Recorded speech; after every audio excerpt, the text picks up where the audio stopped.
C'est entre Genève et Lausanne, au bord du lac Léman, au cœur d'une région qu'on appelle la Côte.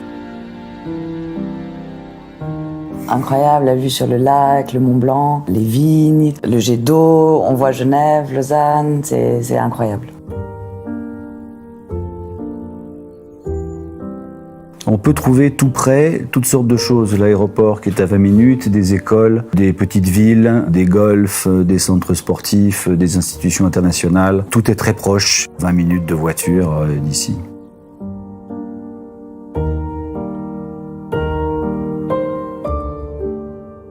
Autour du château lui-même, on trouvera une ferme, spa, bureau, une ancienne forge, des remises agricoles, des garages, différents bâtiments qui forment un tout.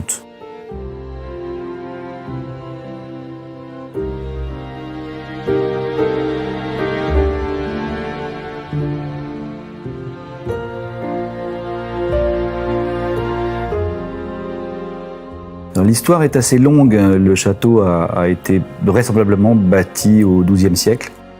C'est un monument d'intérêt régional au patrimoine et que j'ai essayé de restaurer dans le respect le plus total de l'architecture existante, avec les moyens techniques d'aujourd'hui. Je pense que c'est un endroit magique, très calme, où on peut se faire une vie extrêmement agréable, à proximité de tout, et en même temps assez calme pour qu'on se sente isolé même si on ne l'est pas.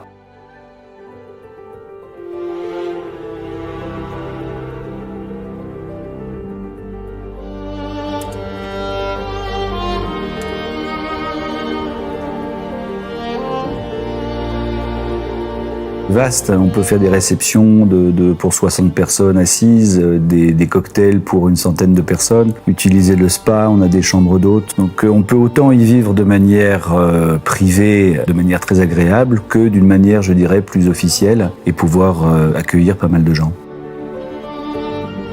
C'est un lieu de vie à taille humaine, parce qu'on peut dîner là à 6 personnes et on n'a pas l'impression d'être dans un endroit qui est trop grand ou trop vaste. C'est vraiment une maison à taille humaine.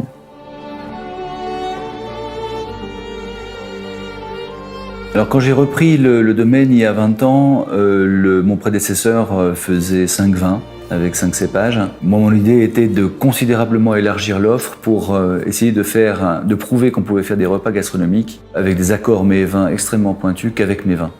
Donc j'ai discuté avec un de mes amis d'enfance qui est aussi vigneron dans le village, qui a accepté de me suivre dans mon idée, qui était de faire que des monocépages. Donc de planter aussi des nouveaux cépages, de réintroduire la barrique.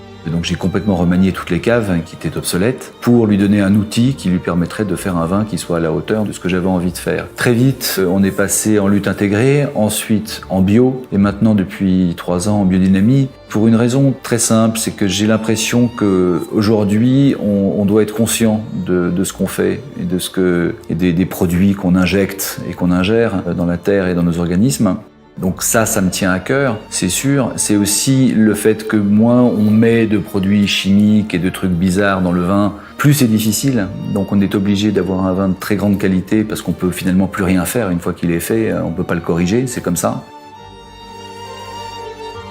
J'avais envie de prouver qu'on pouvait faire des très bons vins tout en étant bio et biodynamie. Ce qui est arrivé aujourd'hui, puisqu'on a entre 1, 2 ou suivant les années, 3 premiers grands crus. Et on est les seuls à avoir des premiers grands crus en rouge dans le canton. On est une trentaine de vignerons en tout. Il y a, je crois, 27 chasselins et nous. Donc c'est un pari que j'avais envie de lancer. Alors, je dis pas que je suis le meilleur, mais je pense que j'ai participé au fait que les vins de la Côte sont maintenant reconnus. Et la Côte est aujourd'hui, dans le moyen haut de gamme, le meilleur rapport qualité-prix qu'on peut trouver au monde. Parce que les gens ne savent pas, mais c'est dommage.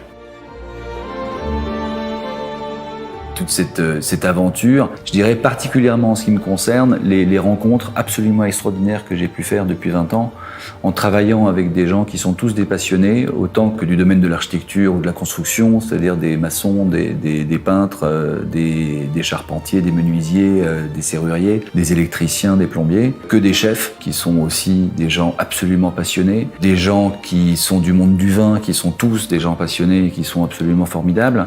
Et c'est des tas de rencontres rencontres que j'aurais jamais pu faire sans ça, sans compter celles des gens qui sont venus lors d'événements et que j'ai pu rencontrer et qui ont toujours été d'une gentillesse et d'une richesse absolument incroyable. Donc c'est un endroit qui m'a permis de faire des rencontres et je pense que comme tous les métiers du monde, finalement, c'est pour ça qu'on travaille, c'est pour faire des rencontres.